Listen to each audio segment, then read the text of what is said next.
God of War has always benefited from the beauty, the depth of the lore and the myth that it is based on. And now you guys, I don't want to say you reset everything, but you kind of have this whole new palette to paint with, right? Because you're in a new kind of mythos, a new lore of the world. Yeah, I mean, it's massive too. Like, the weird thing about Norse mythology is it has so many different translations, so many different interpretations, that it's this very tangled web when you start researching it and trying to understand.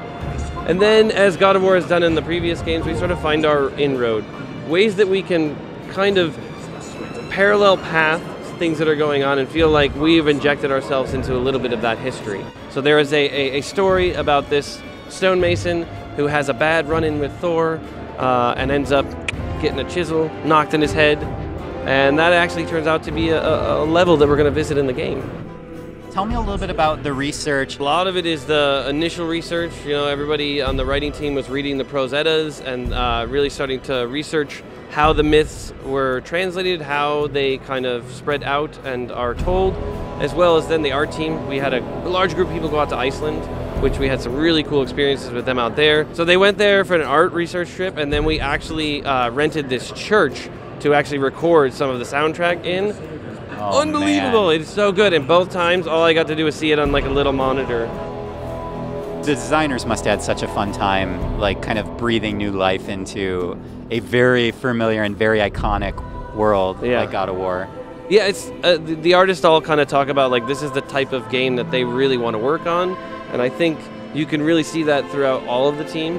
Everybody really gets a tremendous amount of freedom to create in these worlds. It's not just like creating hey, I'm creating a building that you've seen before. This is all like the blend between the fantastic and the real, and finding that sort of level of grounding as a launch pad to go into something that's just crazy. These are the toys from E3 2016. This black runestone is a key artifact in the game, kind of a main story point. That right there is the journal that Atreus carries around with him. So at that time, books were not really used. They did not have bound books, so this was an unusual thing in this world. And this is kind of the way that we link all of our UI together. So you're going into his journal. Through his journal. Yeah, and it's a really neat way because you're kind of getting this insight into Atreus a little bit because it's in his voice. These are the various knives that they have. So Kratos' knife and the mother's knife. You know, these are kind of things that you pass on, right, in your family. So the idea of in the E3 thing, it was like your mother's knife, this is yours. That passing on of the knife is that sort of rite of passage for him, this idea that he is going to begin a new phase of his life.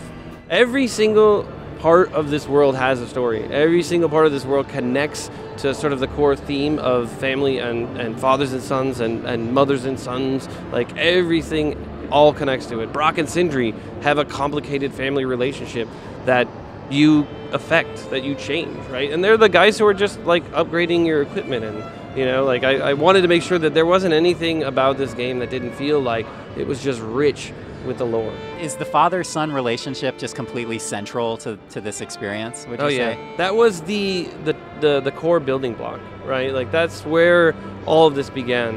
It began with that idea of like, all right, he is a character that everybody feels they knows very well, right? That oh, Kratos is the sort of one-note vengeance man, and we needed a reason, I think, for him to change or desire to change, right? And I had my son, and there was a shift in me that I want to actually be a better person in some ways, a bit more patient, right? And it's a constant struggle, a journey, just like the journey that he has, right?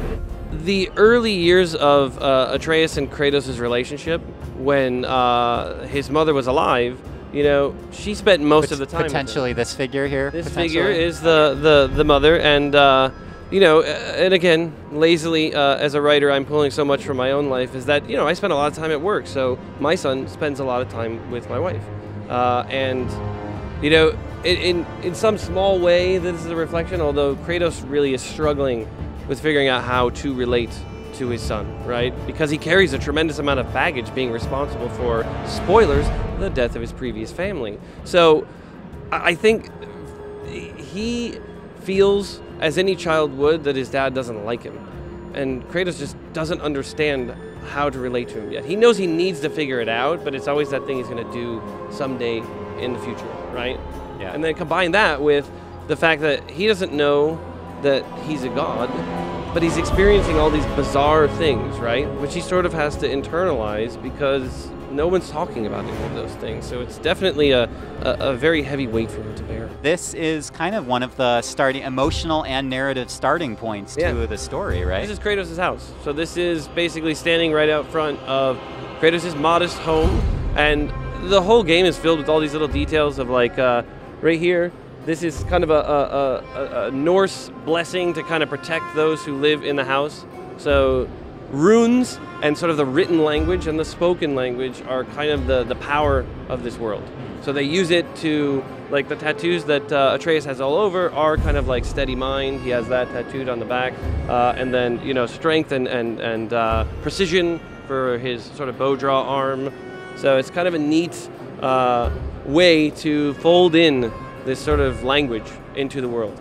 The sun's ability, to contrast what Kratos' abilities are, brute strength and power, and the sun's ability is, I have intelligence, right? I have the ability to understand others, so much so that he actually can hear the sort of feelings and thoughts of other creatures. So he has this sort of empathetic angle to him as well. It's fantastic.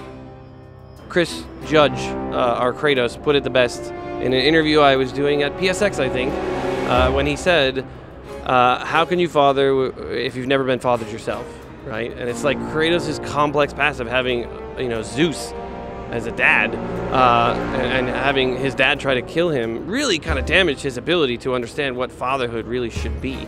And I mean, Zeus obviously had his own psychological cross to bear because his dad tried to eat him. So really, like, mythology is wonderful.